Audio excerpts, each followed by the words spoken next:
السلام علیکم ناظرین، پروگرام نیوز لانچ میں آپ کو خوش آمدید کہتے ہیں۔ میں ہوں آپ کے ساتھ محمد اسامہ۔ پروگرام کا آغاز کریں گے اللہ تعالیٰ کے پاک نام سے جو سچا ہے اور سچ بولنے والوں کو پسند کرتا ہے۔ کیا وہ غیب پر مطلع ہے یا اللہ کا کوئی وعدہ لے چکا ہے؟ ہرگز نہیں۔ یہ جو کچھ کہہ رہا ہے ہم اسے ضرور لکھ لیں گے اور اس کے لیے عذاب بڑھائے چلے جائیں گے۔ یہ جن چیزوں کو کہہ رہا ہے کہ اسے ہم اس کے بعد لے لیں گے اور یہ تو بالکل اکیلا ہی ہمارے سامنے حاضر ہوگا۔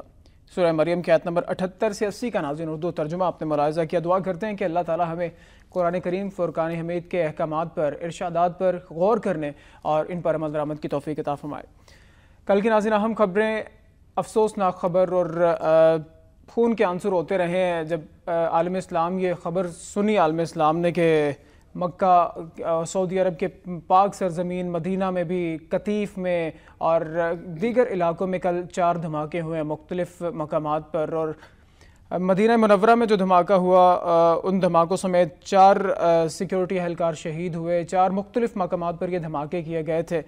نہ جانے اب کس سے ہم اس کا شکوہ بھی اب تو کرتے ہوئے اچھے نہیں لگتے کہ آخر اس کا شکوہ کس سے کریں۔ پاکستان میں دھماکے ہوا کرتے تھے، دیگر ملکوں میں دھماکے ہوا کرتے تھے، لیکن اب یہ دہشت گرد اپنے ناپاک عزائم لے کر مدینہ منورہ میں بھی داخل ہو گئے ہیں، جو کہ یقینی طور پر ایک بہت بڑا سوالیہ نشان ہے کہ آخر یہ کون لوگ ہیں۔ صرف کیا یہ کہہ دینا کہ یہ لوگ مسلمان نہیں ہو سکتے، کیا ہم بری ذمہ ہو جائیں گے ان سب چیزوں سے؟ صرف کہہ تو یہ دیا جاتا ہے کہ یہ لوگ مسلمان نہیں ہیں جو ایسی حرکتیں کرتے ہیں، کیا صرف یہ کافی ہے؟ کیا مسلم امہ، کیونکہ اگر پچھلے ایک ہفتے کی بات کی جائے تو 4 بڑے مسلم ممالک اور 4 بڑے اسلامک شہر یعنی استنبول، بغداد، ڈھاکہ اور اب مدینہ منورہ، یہاں پر دھماکے کیے گئے ہیں۔ رسپانس کیا ہے اور کیا تیاری ہے اسلامی ممالک کے حوالے سے، اس پہ آج تفصیلی بات کریں گے۔ اس کے علاوہ فوکس اسی پہ رہے گا، لیکن اس کے علاوہ دیگر اہم خبریں بھی ہیں۔ چیف جسٹس صاحب کے ریمارکس ہیں، اس پر بات کریں گے۔ وزیر داخلہ صاحب نے کچھ ریمارکس دیے ہیں، وزیر داخلہ صاحب نے تنقید کا نشانہ بنایا معمول کے مطابق اپوزیشن کو، اس پر تفصیلی بات کریں گے۔ لیکن فوکس ہمارا آج یہ جو کل مدینہ منورہ میں دھماکے ہیں اس پر تفصیلی بات کریں گے۔ آج پروگرام میں ہمارا ساتھ دیں گے جناب محترم پروفیسر ڈاکٹر مغیث الدین شیخ صاحب۔ ویلکم سر، تشریف لائے پروگرام میں۔ ڈاکٹر صاحب ڈین ہیں faculty of media studies university of central Punjab کے۔ ڈاکٹر صاحب سے تفصیلی بات کریں گے نوائے ٹوڈے میں۔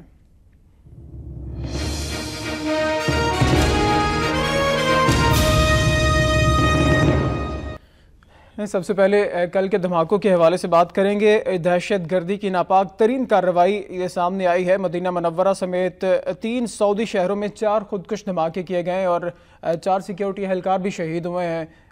یہ بدبخت جو حملہ آور تھا یہ مسجد نبوی میں داخل ہونا چاہتا تھا، لیکن باہر ہی مسجد نبوی سے کچھ گز کے فاصلے پر ایک سیکیورٹی کیمپ تھا اور ان سیکیورٹی اہلکاروں نے ہی اسے روکا، اور یہی وجہ ہے کہ کسی زائر کو تو نقصان نہیں پہنچا، لیکن 4 سیکیورٹی اہلکار بہرحال ضرور شہید ہوئے ہیں۔ ڈاکٹر صاحب، سر زبانیں گنگ ہو گئی ہیں، زبان کچھ بولا نہیں جاتا ہے اور ذہن سن لگتے ہیں کہ ذہن سوچنے سے بھی عاری لگتا ہے۔ سر کس سے کہیں، کیا کہیں، ہم لوگ کیا کریں اب؟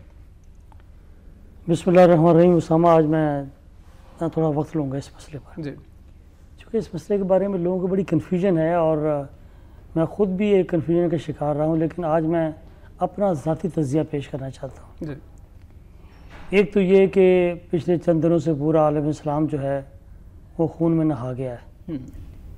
ڈھاکہ کا ذکر آپ نے کیا، عراق میں 200 افراد جو ہیں وہ ہلاک ہوئے ہیں، ترکی میں یہ واقعہ پیش آیا۔ دہشت گردی کے بہت سارے عوامل ہیں مختلف ملکوں کے اندر، مثلا ترکی کے اندر دہشت گردی کے اندر لوگ داعش کو بھی ذمہ دار قرار دیتے ہیں اور وہاں کی کردوں کی تنظیم ہے اس کو بھی ذمہ دار قرار دیتے ہیں۔ پاکستان تو پچھلے 20 برس سے دہشت گردی ہمارا اوڑھنا بچھونا رہی ہے، لہٰذا یہ قوم اس کے اندر بڑی ریزیلینس ہے اور ہم ابھی تک بہت ساری چیزوں کے بارے میں کلیئرٹی کے ساتھ آئیڈینٹیفائی نہیں کر سکے کہ کس طرح کی دہشت گردی کے پیچھے کون لوگ ہیں۔ اسی طرح آپ ڈھاکہ میں لے لیں، جب کوئی واقعہ پیش آتا ہے تو لوگ قیاس کرتے ہیں کہ یہ کیوں ہوا۔ مطلب ڈھاکہ کے اندر پچھلے 20 برس سے وہاں کی حکومت کے بارے میں یہ تھا کہ وہاں پر اسلام دشمن سرگرمیاں جو ہو رہی تھیں، شاید یہ اس کا منطقی نتیجہ ہے کہ ایک ریئیکشن ہوا ہے، لیکن جو اسلامی قوتیں تھیں وہ تو ڈیموکریٹک فورسز تھیں، ان کا طریقہ کار نہیں ہے۔ ایسے موقع پر تخریب کار قوتیں، دہشت گرد قوتیں کودتی ہیں اور وہ اپنا ٹارگٹ ہٹ کر کے چلی جاتی ہیں، اور لوگ سوچتے رہ جاتے ہیں کہ شاید اس کی وجہ یہ ہوگی، اس کی وجہ یہ ہوگی، اس کی وجہ یہ ہوگی۔ میں تھوڑا وقت لوں گا آج۔ جی میں آپ کو سمجھ عرض کروں کہ یہ جو کہا جاتا ہے کہ داعش جو ہے یہ ایک مذہبی تنظیم اٹھی ہے جو دہشت گرد تنظیم ہے، مجھے اس کے بارے میں شک ہے۔ یہ کوئی مذہبی تنظیم نہیں ہے، یہ ایک سیاسی گروہ ہے جو خاص مقاصد کے لیے مینوفیکچر کیا گیا۔ اس کے فرنٹ کے اوپر کو مذہبی لوگوں کو بٹھایا گیا ہے۔ سیاسی گروہ جب بنائے جاتے ہیں آ کر، میں یہاں کوٹ کرنا چاہوں گا روس کے صدر پیوٹن کا وہ سٹیٹمنٹ، یا ذہن میں رکھیں آپ، جب سیریا کے اندر یہ واقعہ پیش آیا اور داعش کھل کے سامنے آئی، تو پریزیڈنٹ رشیا کا یہ بیان تھا کہ دنیا جانتی ہے کہ داعش کو اسلحہ کون دیتا ہے، دنیا جانتی ہے کہ انہوں نے ٹینک کون دیتا ہے، دنیا جانتی ہے کہ ان سے کون اپنے مقاصد کے حصول کے لیے کام لے رہا ہے۔ ان کا واضح اشارہ امریکہ کی طرف تھا۔ یہ امریکہ کے اندر مختلف تھنک ٹینک ہیں جو ان ڈسگائز ایسی چیزیں مینوفیکچر کرتے ہیں کہ فرنٹ پر یہ ہوتا ہے کہ وہاں پر علماء، دینی لوگ، اچھا جب اس قسم کی کاروائیاں ہوتی ہیں تو پھر اس میں بے شمار لوگوں کے انٹرسٹ ہوتے ہیں۔ کوئی دینی لوگ موجود ہوتے ہیں جو سمجھتے ہیں کہ وہاں پر عراق کے اندر جو شیعہ کمیونٹی ہم نے اس کو وہاں پر ہیمر کرنا ہے، وہ اپنے انٹرسٹ کے لیے اس میں آگے رکھتے ہیں۔ وہ بھی آگے آ گیا، ابو بکر آ گیا، ٹھیک ہے۔ اب اس نے وہاں کی سنی پاپولیشن کو یونائٹ کرنا شروع کر دیا۔ اب یہ ایک سنی اتحاد کے طور پر ایمرج کرنا شروع کر دیا۔ پیچھے ایک سیاسی قوت ہے، پیچھے ایک انٹرنیشنل فورس ہے، پیچھے ایک ایجنڈا ہے کہ یہی تو وہ چاہتے تھے کہ عراق کے اندر شیعہ سنی فساد اس حد تک چلا جائے کہ یہ ساری زندگی لڑتے ہی رہ جائیں۔ عراق سے وہ دفاع ہو گیا، لیکن کیا چیز چھوڑ گیا؟ صدام حسین نے تو ایک سیکولر آدمی تھا، اس نے سب کو ختم کر دیا تھا، کوئی شیعہ سنی نہیں تھا۔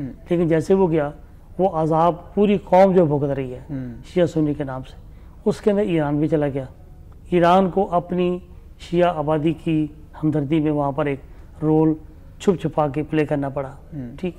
پیچھے ابو بکر کی قوت، اس کے پیچھے امریکنز کی قوت، اس کے پیچھے پھر اور سنی، اس میں پھر ترکی بھی آیا۔ ترکی کا انٹرسٹ کیا تھا؟ ترکی کا انٹرسٹ تھا کہ سیریا کے لوگ جو ہیں سیریا کو روکا جائے۔ سیریا کو روکنے کی حد تک وہ داعش کے ساتھ رہا۔ یہ آپ دیکھیں، ان کا ایک لمیٹڈ انٹرسٹ تھا، انہوں نے بھی داعش کو اس کو فیول دیا، تگڑے ہو گئے، ان کے پاس تیل کے کنویں تھے۔ اب انہوں نے ترکی کے اندر، چونکہ ترکی ایک ابھرتی ہوئی اقتصادی قوت ہے، امریکہ وہاں نہیں چاہتا کہ ترکی ایک یورپ کے دروازے پر ایک ایسی قوت ابھرے جو اقتصادی لحاظ سے پڑی ہے۔ عراق کو تباہ کیا، عراق ایک ایسی بڑی قوت تھی ملٹری لحاظ سے کہ جو اسرائیل کے لیے خطرہ تھی، لہٰذا انہوں نے ترکی بھی ہاتھ ڈال دیا کہ ترکی کو اقتصادی لحاظ سے اتنا نیچے لے جاؤ، اتنا مارو آ کے کہ اپنے سائز پہ آ جائیں۔ ایک چیز یہ وہ چیزیں ہیں جس کے پیچھے دیکھیں، طالبان بھی تو سنی ہے نا، لیکن طالبان بڑے الرٹ ہوئے ہیں۔ طالبان ابو بکر بغدادی کے ساتھ تعاون کیوں نہیں کرتے؟ ان کو تو مل جانا چاہیے تھا، لیکن ان کو یہ پتا ہے کہ طالبان جو کہ امریکہ کے خلاف لڑ رہے ہیں، ٹھیک ہے، ان کا انٹرسٹ ہے یہاں، لہٰذا یہ ایک وہ چیز ہے جس کے پیچھے میں بار بار اس کو کہتا ہوں کہ یہ ایک سیاسی گروہ ہے، ایک فنکشنل ایکٹیویٹی کرنے والا گروپ ہے جس کے فیس کے اوپر مذہب ہے اور اس کے اندر کئی مذہبی گروہوں کا انٹرسٹ ہے۔ اب ظاہر ہے، مجھے ایک بندے نے یہاں بتایا انٹیلیجنس کے کہ یہاں سے لاکھوں روپے، لاکھوں ڈالر خرچ کر کے ایک بندے کو ہائر کر کے داعش کے لیے لے جایا گیا۔ یہ لاکھوں ڈالر جو ہیں یہ کوئی مذہبی تنظیم دے سکتی ہے؟ اس کو کوئی انٹرنیشنل پاور دے رہی ہے؟ تو یہ چیز ذہن سے رہے، یہی وہ ظالمانہ کام ہے جو ایک غیر مسلم کر سکتا ہے۔ یہ بچوں کو مارنا، یہ مسجدوں پہ جانا، یہ مدینہ منورہ پہ جانا، اتنا اشتعال پھیلے کہ مسلمان جو، اچھا پھر دیکھیں پھر یمن کا مسئلہ، یمن کے اندر ایران، سعودی عرب، تو یہ مسلمانوں کے درمیان ایک کانفلکٹ ہے اور یہ کانفلکٹ صرف اور صرف مسلمانوں کے دائرے کے اندر رکھا گیا۔ یہ ساری لڑائی مسلمانوں کے درمیان ہی ہو رہی ہے۔ اگر آپ دیکھیں تو ترکی کے اندر بھی دیکھیں، کرد کون ہیں؟ مسلمان ہیں، ان کے ساتھ معاملات ہیں۔ یہاں پر یہ لوگ کون ہیں؟ مسلمان ہیں۔ یمنی کون ہے؟ مسلمان ہیں۔ یہ سارے معاملات ان کو الجھا دیا گیا اور اس کو سلجھنے نہیں دے رہی انٹرنیشنل پاورز۔ وہ اپنا اسلحہ بھی لگا رہے ہیں، پیسہ بھی لگا رہے ہیں، سب کچھ کر رہے ہیں، کہتے ہیں ان کو تو اس کام پہ لگاؤ۔ انگریزی میں ایک ٹرم ہوتی ہے KBB، keep the bastard busy, ان کو اس کام پہ لگاؤ، یہ خود ہی ختم ہو جائے گی، ان کی قوت ختم ہو جائے گی۔ یہ وہ ایک ایجنڈے کا حصہ ہے جس کی طرف میں نے اشارہ کیا کہ ہم اس کو ایزی لے رہے ہیں، یہ ان کا باقاعدہ ایک انٹلیکچوئل گروپ کا ایجنڈا ہے کہ مسلمانوں کو اس طرح غرق کر دو، ہم ان کو تباہ کرنے کی ضرورت نہیں ہے۔ ڈاکٹر صاحب آپ نے بڑا جو پریسائز آپ نے کر کے بتایا، مختصر کر کے بتایا جو background, actual background اس کے پیچھے ہے، لیکن ڈاکٹر صاحب عام شہری کیا کرے، سادہ مسلمان جو ہے، جو اتنی باریکیاں نہیں سمجھتا ہے، جو اتنی باریکیاں نہیں جانتا ہے، سر وہ کیا کرے؟ اگر صرف جو میں نے پہلے ذکر کیا کہ کیا صرف یہ کہہ دینا، آپ نے بھی فرمایا کہ صرف فرنٹ پہ کچھ مذہبی شخصیات کو، کچھ مسلمانوں کو رکھا گیا، اس کے پیچھے پولیٹیکل کچھ گینز رکھے گئے ہیں، سر کیا عام مسلمان کیا کرے کہ جب مسلمان کو ڈونلڈ ٹرمپ جیسا شخص کہتا ہے کہ مسلمان ایکسٹریمسٹ ہے، تو مسلمان وہاں پہ کیا کرے؟ سر دیکھیں دو چیزیں ہیں، یہ سارا کچھ، ایک اور بات بھی، یہ سارا کچھ کیوں کرتی ہیں بڑی طاقتیں؟ وہ اسلام کو براہ راست گالی نہیں دے سکتی، ٹھیک ہے، وہ ہمارے پروفٹ کو نعوذ باللہ ان کی ہمت نہیں کہ گالی دے سکیں، وہ دہشت گردی کے نام پر کہ اسلام چونکہ دہشت گردوں کا مذہب ہے، دہشت گردوں کو گالی دے کر اسلام کو طرح سے گالی دے رہے ہوتے ہیں، اسلام کو بدنام کر رہے ہوتے ہیں۔ اصل میں یہ وہ پیچھے اس کے کھیل ہے کہ ہر مسلمان دہشت گرد ہے۔ اصل بات یہ ہے کہ ایک تو یہ کہ ہمیں پاکستانیوں کو بھی اور دنیا بھر کے مسلمانوں کو اپنا مورال جو ہے اس کو انٹیکٹ رکھنے کی ضرورت ہے۔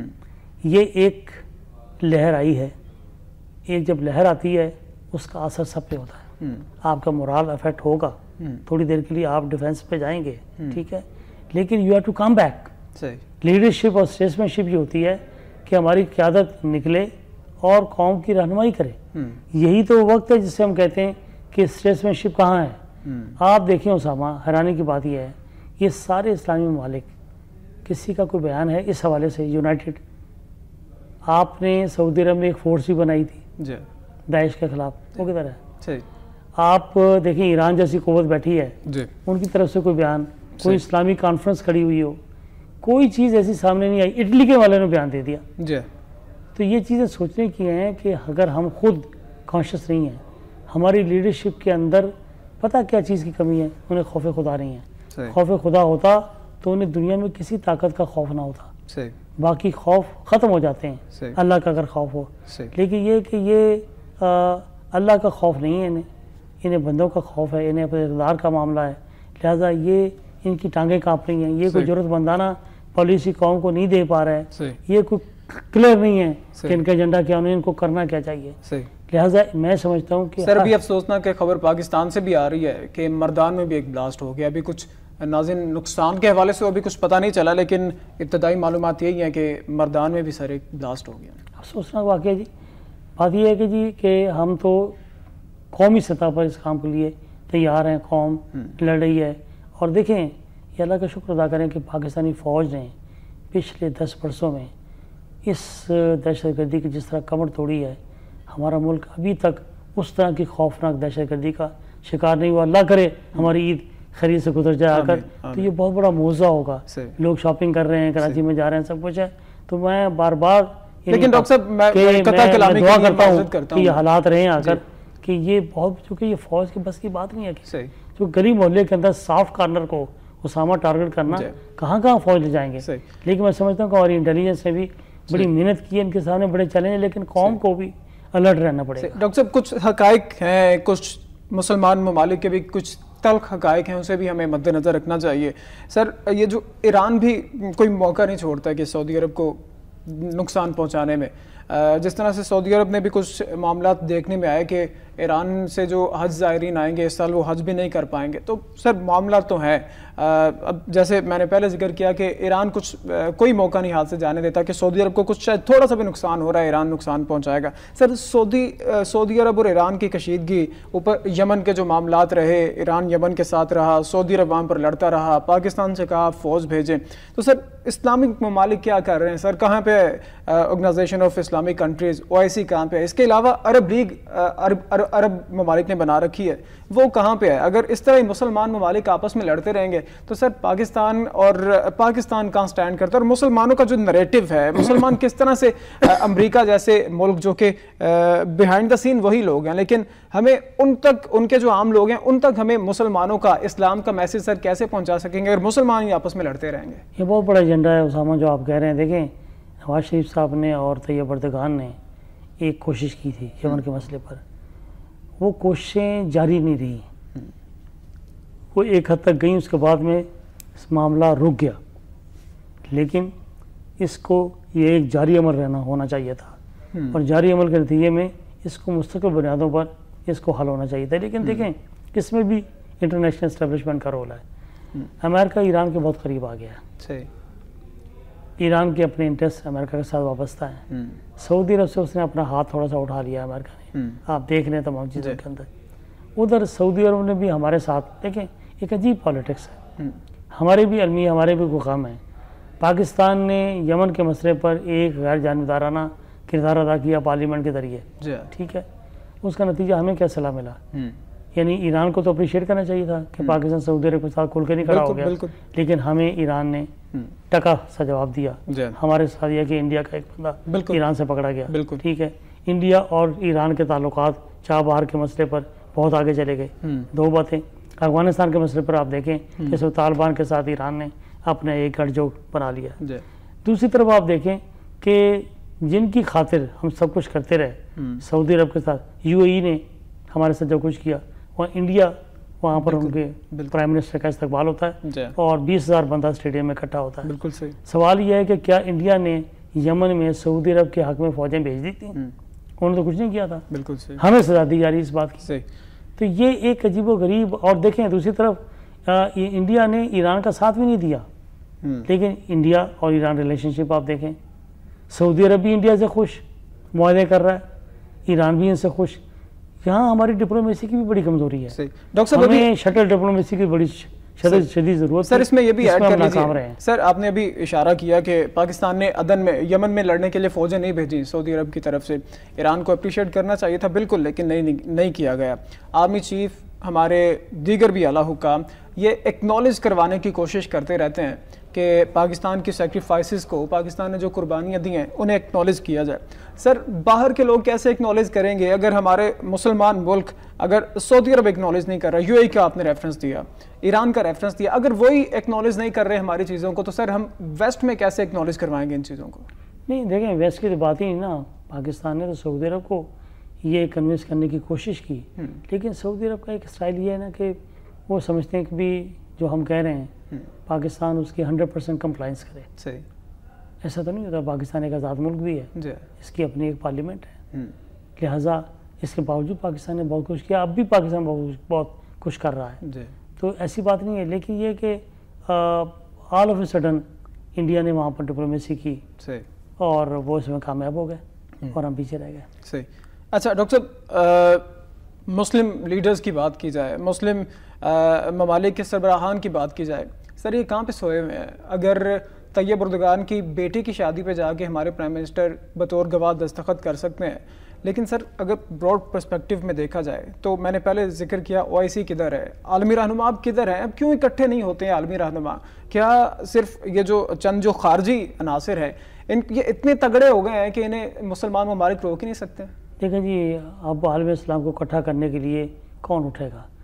جو اٹھے گا، دیکھیں پہلے بھی آپ ذرا ذہن میں رکھیں کہ یہ جتنی بھی تنظیمیں تھیں، مثلا نان الائن موومنٹ تھی پہلے NAM، یہ کہنے کو نان الائن تھی لیکن اس کے اوپر بھی امریکہ اور رشین لابی کا قبضہ تھا اور ان کی ڈوریاں پیچھے سے ہلتی تھیں. یہ OIC کا بھی یہ معاملہ ہے کہ اس کے اوپر بھی امریکن بلاک کا انٹرسٹ جو ہے وہ شامل رہا ہے. ان کے کہنے سے یہ ان کے فنکشنری کے طور پر کام کرتے رہے، لہٰذا وہ سمجھتے ہیں کہ اگر ہم نے یہ کام کیا تو ہمیں پیچھے سے کہا جائے کہ تمہیں کس نے کہا تھا یہ کام کرو، آرام سے بیٹھو اپنے ملک کی سوچو، پہلے پاکستان، ٹھیک ہے، پہلے سعودیہ، تمہیں عالم اسلام کا کیا بڑول اٹھا ہوا ہے؟ تو یہ عالم اسلام کا بڑول والی بات جو ہے نا، یہ کوئی ملک آگے. اچھا پھر ایک اور بات بھی ہے، جب عالم اسلام کی بات کرتے ہیں تو ملک جو ہے ان کو فنڈنگ کرنی پڑتی ہے کہ آپ اس کانفرنس کو دیں گے، اتنا پرسنٹیج آپ دیں گے، فنڈنگ کرنی پڑتی ہے، سیکریٹریٹ بنانا پڑتا ہے، اس کے لیے بھی آپ کو تیار نہیں ہے. حتیٰ کہ آپ کو پتہ ہے کہ ایک نیوز ایجنسی بنانے کی بات ہوئی تھی جدہ بیسڈ، اس کے لیے بھی عملی شکل جو ہے وہ اختیار نہیں ہو سکی. اس کی بہت ساری ریزنز ہیں ادر دین فائنانسز.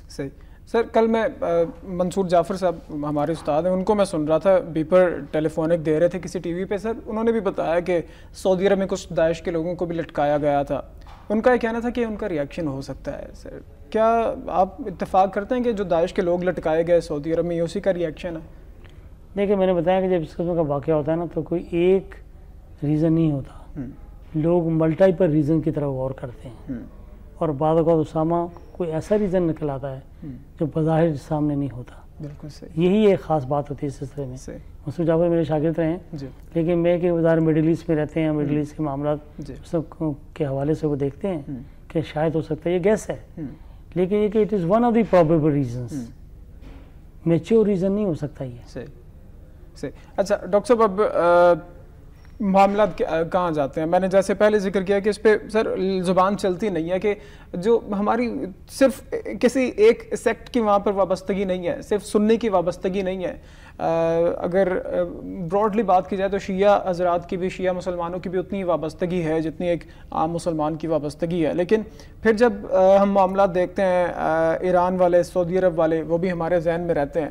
لیکن سر اگین کہ اب عام مسلمان کیا کرے؟ میں تو مطلب میں اگر اتنا نالج نہیں رکھتا ہوں، عام مسلمان اتنا نالج نہیں رکھتا ہے، جیسے باریکیاں اور جو ڈیپتھ آپ نے بڑی واضح طور پر بتائی ہے، عام مسلمان کیا کردار اس میں ادا کر سکتا ہے اپنا؟ دیکھیں عام آدمی، پہلی بات تو یہ ہے نا کہ میں نے بتایا کہ مورال اگر آپ کا گر جائے گا تو آپ کچھ بھی نہیں کر سکیں گے.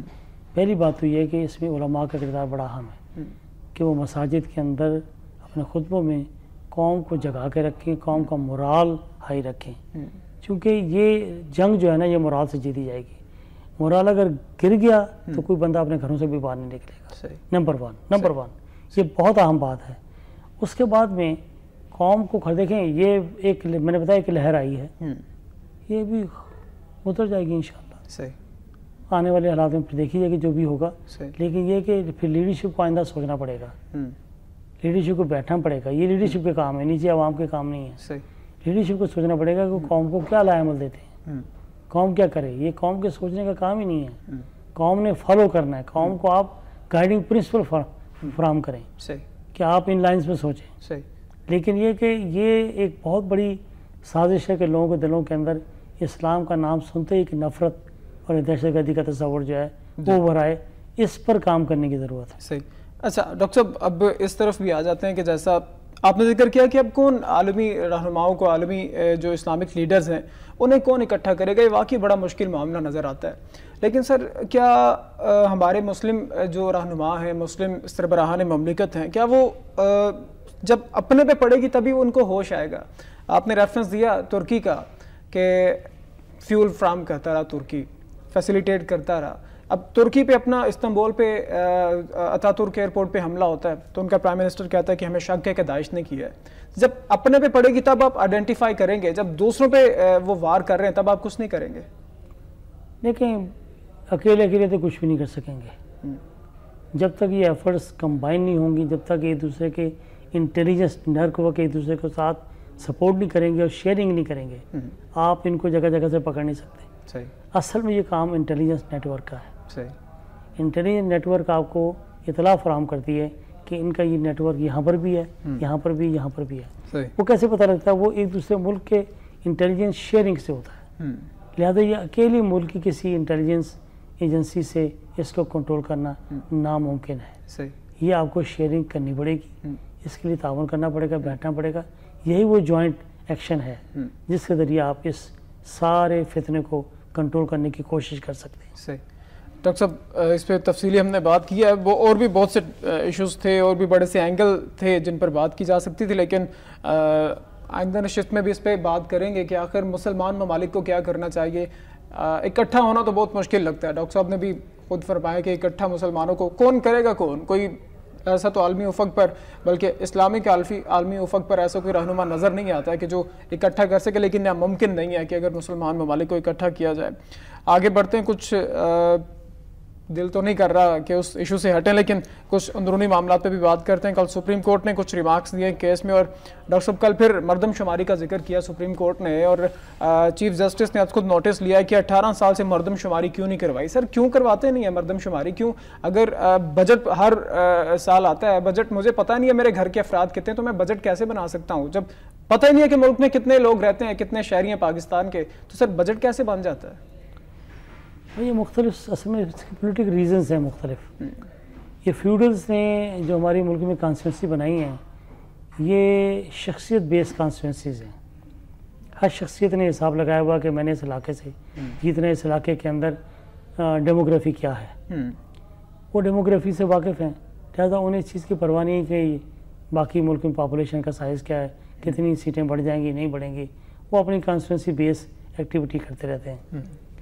یہ تو ملک کے وہ لوگ جنہوں نے اس ملک کی معاشی پالیسیاں بنانی ہوتی ہیں، جنہوں نے وسائل تقسیم کرنے ہوتے ہیں، ان کو فکر ہوتی ہے کہ ہمارے ملک کے وسائل کتنے ہیں، ہماری کتنی لیمیٹیشنز ہیں، ہمیں پانی کتنا چاہیے، ہمیں دولت کتنی چاہیے، ہمیں پر کیپٹا انکم کتنی چاہیے، ہمیں یہ سارے معاملات تقسیم کیسے کرنے ہیں۔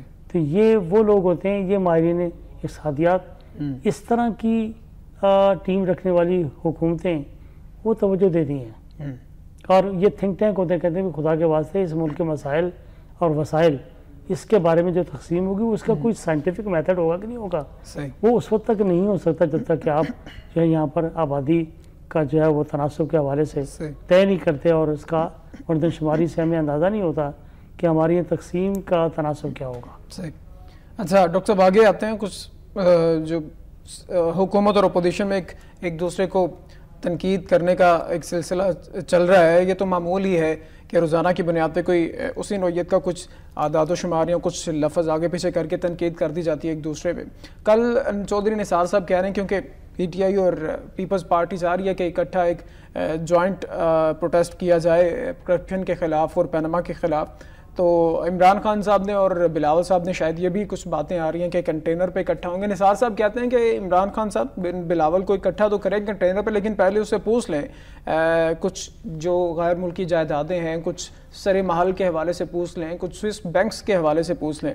سر سوال یہ ہے کہ شہباز شریف صاحب جو کہ ملکہ رکھتے ہیں کسی کو اپنے خطاب میں اپنی تقریر میں کسی کو ڈی فیم کرنے کے حوالے سے، تو جو بیانات ہیں شہباز شریف صاحب کے آصف زرداری کے حوالے سے، سر محل کے حوالے سے، اور کرپشن ان کے پیٹ سے نکالیں گے پیسہ اور لٹکا دیں گے چوکوں میں، وہ آن ریکارڈ ہیں سارے بیانات، کیا یہ موقع کی مناسبت کے لیے رکھے ہوئے ہیں کہ جب ضرورت پڑے گی بیان تب بھی داغیں گے، چاہے وہ شہباز شریف ہوں یا چودھری نثار ہوں؟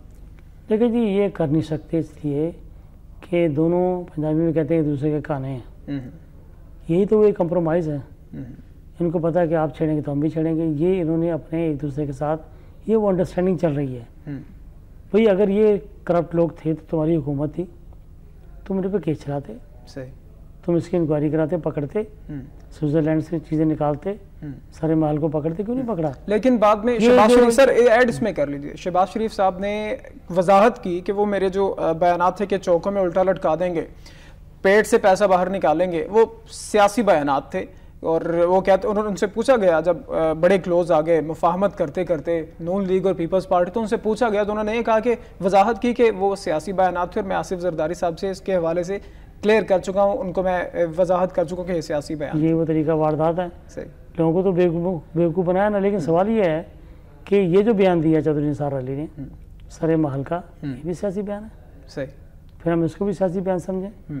تو یہ جو چیزیں ہیں یہ تو دیکھیں ایک دوسرے کی، جب تک آپ نیب کا چیئرمین ایک انڈیپینڈنٹ لے کر نہیں آتے، دونوں نے مل کر ایسا چیئرمین کا انتخاب کیا جو دونوں کی کرپشن کو کور دے رہا ہے، لہٰذا یہ چیز کبھی اوپن نہیں ہوگی، یہ اس وقت اوپن ہوگی جب کوئی تیسری پارٹی آئے گی، اور یا ایک نیوٹرل یا ایک جرأت مندانہ ذہن رکھنے والا نیب کا چیئرمین آئے گا، وہ ہاتھ ڈالے گا، اور اگر اس کو کام کرنے دیا گیا، جیسے کہ نیب کے چیئرمین کو بھی دھمکیاں دی جا رہی ہیں کہ ہم تمہیں دیکھیں گے تم کیا کرتے ہو، تو اصل تو مسئلہ یہاں پر یہ ہے۔ تو پھر ڈاکٹر صاحب آپ نے کہا کہ خود ہی اپوائنٹ کیا ہے جو کہ ان کی کرپشن کو پروٹیکٹ کر رہا ہے چیئرمین نیب، لیکن اسی چیئرمین نیب کو کہا جاتا ہے کہ ناخن کاٹ دیں گے، پر کاٹ دیں گے، اسی کو ہی پھر کرٹیسائز کیا جاتا ہے، اس لیے کہ جنرل ضیاء کو بھٹو صاحب لائے تھے، ٹھیک ہے، اور مشرف کو بھی نواز شریف صاحب لائے تھے، لیکن پتہ تو نہیں ہوتا کسی کا، کسی کو سیدھا ہو جائے،